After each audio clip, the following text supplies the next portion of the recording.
in the lifelong scars that you can acquire, especially invisible scars. Mm-hmm. And so I would like you to, you don't have to go through every one of the 485 days, but I think it's important for American citizens to hear, in detail what those experiences can be like, how traumatic they can be, how real they are, how vivid they are for the rest of your life. Not just vivid for, while you're in it and bullets are going over your head and you're returning fire, you're killing, your mm-hmm. friends are being killed.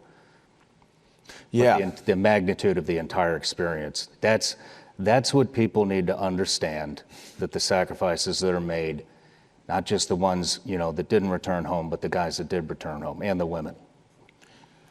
I think everyone has an idea of what service will be like or what combat will be like. And I remember after 9/11, I was naive. I was a kid. I was 22.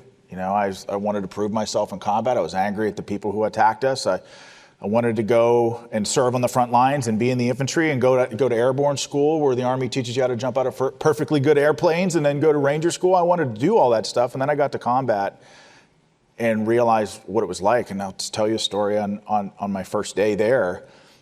Very first day at a place called Forward Operating Base Burmel, which became Forward Operating Base Boris, again, like 5 kilometers from Pakistan. We flew out there in 2 CH-47s with my platoon, and the helicopter landed on the HLZ, and as the helicopter was descending, kicks up this brownout cloud of dust, and the ramp falls down, and everyone storms off the bird, and everyone's carrying like 300 pounds of equipment, their rucksack, but green Army A bags, like foot lockers, throwing things off the bird. And this bird is like the CH-47. I don't know if you all know what that looks like. It's like a Metropolitan Transit bus with 2 rotors, Kicks up a lot of dust, but out there like mountains 5 kilometers from us, it represents a pretty great target for the enemy. And as we were unloading all of these bags, we just hear this dull thud over the churn of the rotor blades. And we hear that thud grow in intensity and just shriek over top of our position and just boom, like landed with a dull thud just west of our base. And like everybody on the HLZ froze, the helicopter landing zone froze, turned and fixated our gaze on the horizon where just one pall of smoke rose there.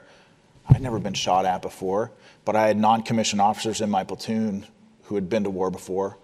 And by the way, I just have to say, if it wasn't for my soldiers or my non-commissioned officers who taught, coached, and mentored me every step of the way, had every incentive in the world just to stick me in a corner and say, "Shut up, sir, don't get anybody killed." They didn't do that.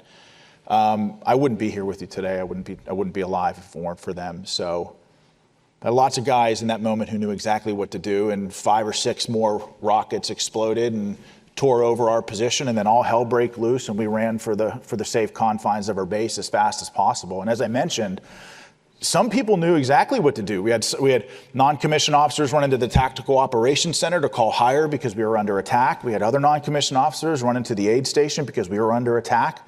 And when you're under attack, you could take casualties. And for me, brand new second lieutenant, just standing there, didn't really know what to do.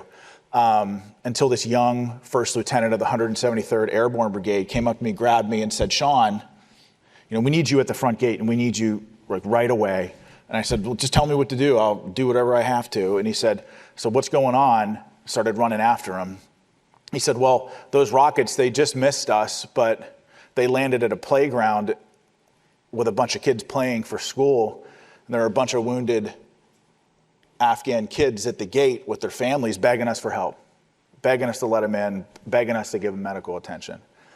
And so I picked up the pace, and very quickly I realized that, we're at 14,000 feet even in the valley, so I could feel Afghanistan in my lungs, like my muscles were like lead. And I got to the front gate, and before me this just situation, that's just the most chaotic, horrific situation that you've ever seen.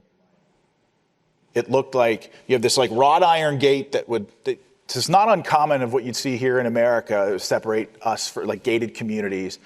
On one side, you had soldiers who were chomping at the bit to try to help these Afghan families. On the other side, just 20 Afghan families carrying the broken and bloodied bodies of their little kids that were hit because of this rocket.